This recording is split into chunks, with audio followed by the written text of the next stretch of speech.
Money. People chase it. They do hard work to earn. Then there are people who choose unethical way, such as scammers. Safe and effective before they can be marketed. Then there are people who do inhuman activities, such as war. Why? The question is, what is money? Money is an idea, an illusion. Its worth is determined solely by the significance we place upon it.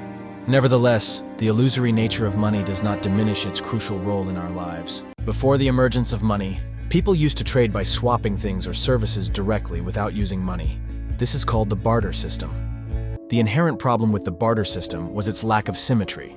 For instance, if I desired your fruit but I only possessed a horse to trade, and you wanted to receive a watch from me, and I happened to manufacture an automobile, it would mean that I needed to offer my entire automobile in exchange for the watch.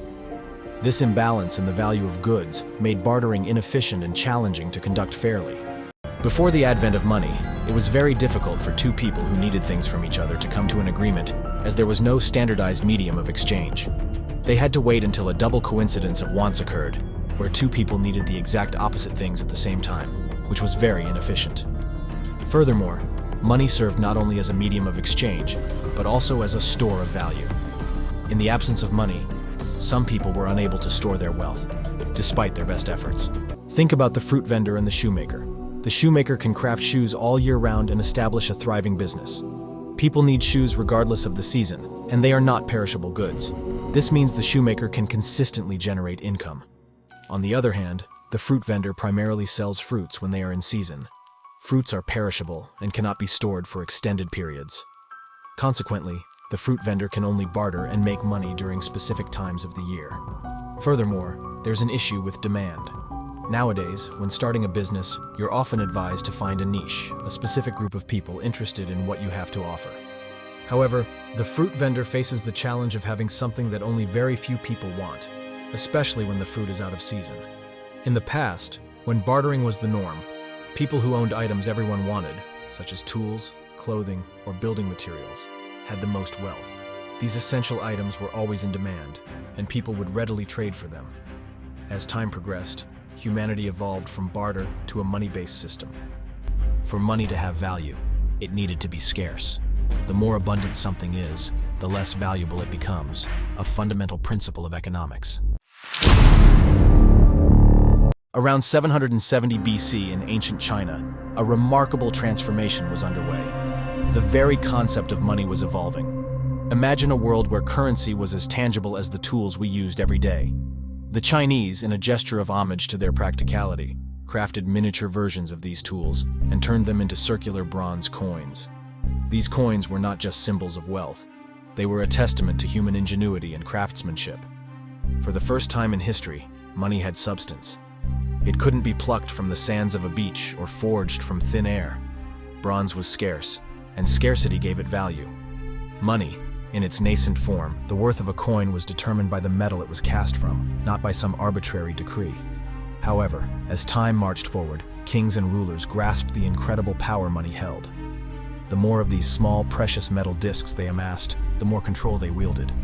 Enter Alyattes, the king of Lydia. Lydia was an ancient kingdom located in western Anatolia, which is part of modern-day Turkey. It was one of the major kingdoms of the Iron Age in Asia Minor. Lydia is best known for its capital city, Sardis, which was located in the western part of the kingdom.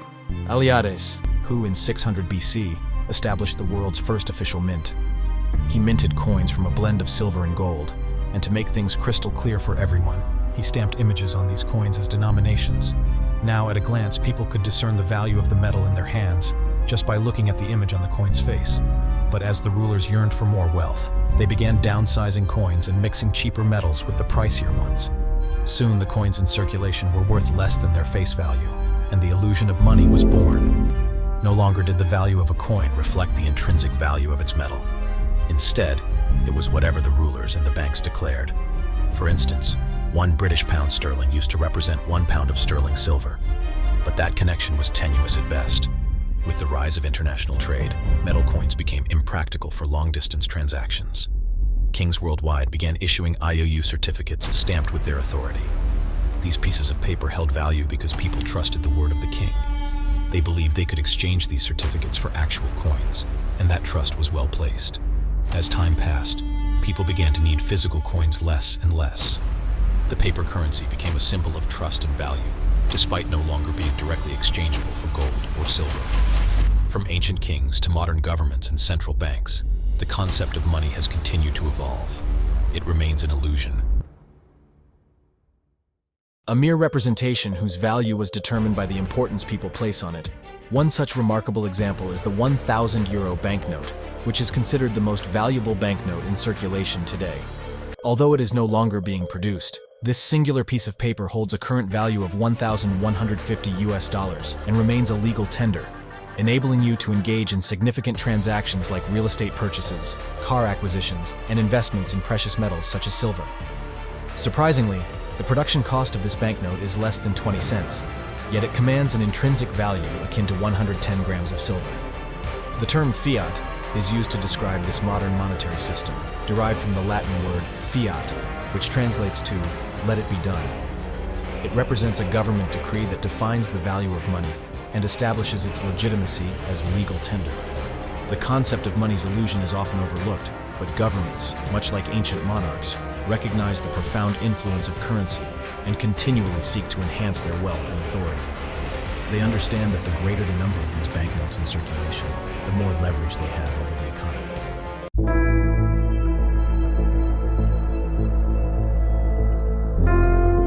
Do you ever feel like managing your finances is a never-ending task? It can often feel like a self-defeating maze, right? Some people unfairly associate this relentless cycle with the standard 9-to-5 job and use it as a way to push you into buying their programs and books. But let's be fair, life is more nuanced than that. Why? Because not everyone loathes their job. In fact, some people genuinely enjoy their work, while others have aspirations beyond the traditional 9-to-5 grind. What's the real issue then? It's living on the edge, financially speaking. Imagine the constant stress of being just one paycheck away from financial disaster, always feeling like the money you earn disappears as soon as it arrives. And as your responsibilities grow, this precarious balance becomes even more perilous. The loss of a job, an unexpected health crisis, or any unforeseen circumstance can throw your entire financial life into turmoil.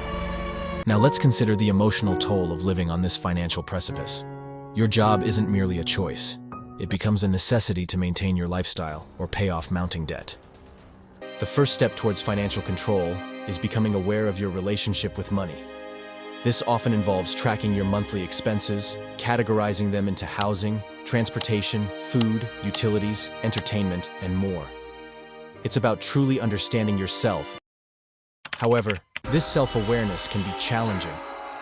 In behavioral finance, this tendency to avoid negative financial information is known as the ostrich effect. It's that sinking feeling when you hesitate to check your bank account after a night out, fearing the grim reality it might reveal. But once you overcome this hurdle, it's time to seize control of your consumer behavior.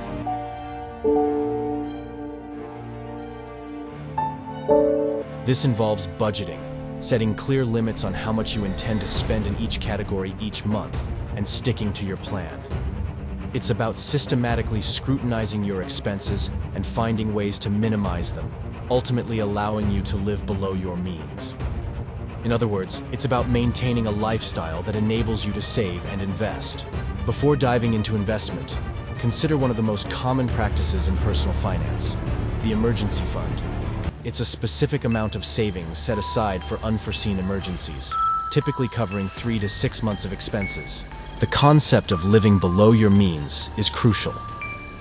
Why choose a lifestyle that you can't comfortably afford? There are cognitive biases at play here, such as hyperbolic discounting, the tendency to favor short-term rewards over long-term gains. There's also social proof, our inclination to mimic the behaviors of those around us. We try to keep up with the Joneses, whether it's buying the latest gadgets or renovating our homes. We measure our self-worth by societal standards, and that can lead us into a cycle of consumption. But here's the truth. You don't have to base your worth on external standards.